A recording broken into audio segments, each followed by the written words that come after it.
started in Christmas 2009. I'd taken the dogs had their photo taken with Father Christmas, and I went to send a copy of the picture to my brother in London, and it was just like, "Hi darling, here's a picture of your fur niece and nephew on Father Christmas's knee," and it was so boring. And I just thought, what would Harriet say if she was to send the photo to Uncle Michael? And so that's where it started. He came back a few days later and he said, "Oh Harriet, that was such a funny email," and I thought, no, it wasn't Harriet. But it's sort of like, okay, was it Harriet? Wasn't it Harriet? And then, so we sent a few more after Christmas, and that's just how it snowballed. He just loves it. He misses home. He's a real family boy and doesn't have any family over there. Lots of friends, but no family. So sending the emails is great. It's fun for him. He gets to find out what's happening in the family, because we always talk about the family things that go on.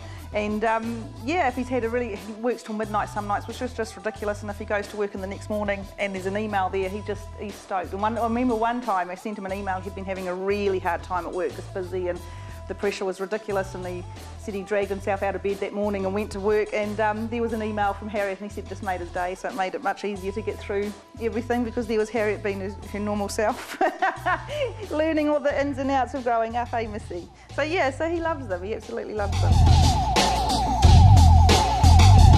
It's a huge sense of achievement to have something in print. When you get your print copy, like your first proof copy, it was just so exciting, it was thrilling. I was dancing around and I was like, oh my God, my book's in print.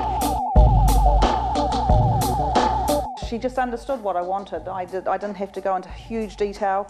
When she was interpreting photos, it was really cool. The colour illustrations are based on photos, and she just came back and they were great.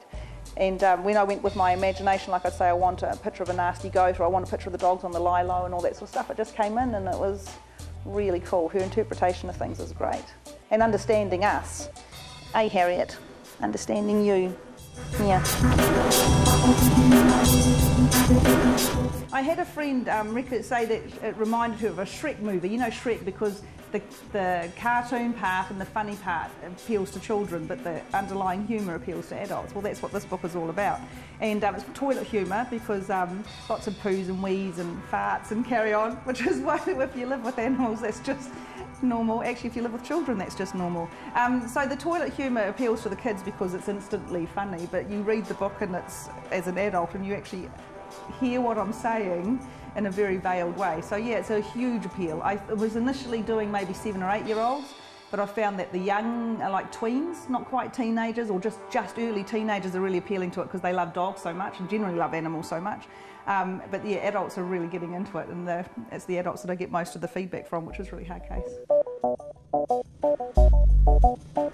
What I try and put in there, I do try and put some morals in there and understanding, and try and get Harriet to realise that, well, if she was a child, that thing, you know, you can make mistakes and go back and correct them and all that sort of stuff. So I want kids to read it and think that you don't have to always be right, or you don't have to understand everything, and asking questions is fine.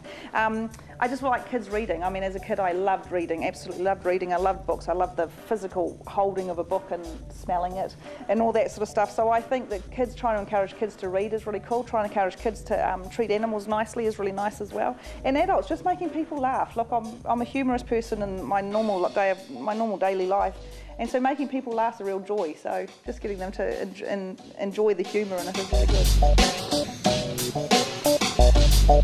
Book 2's underway now. I'd probably try and make it a little bit longer, I don't know, it just depends on what happens, and I try to have cut-off points in each book. So book 2's definitely on its way.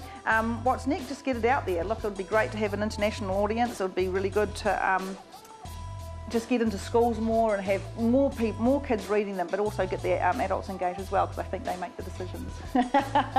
Hey, yeah, what do you want?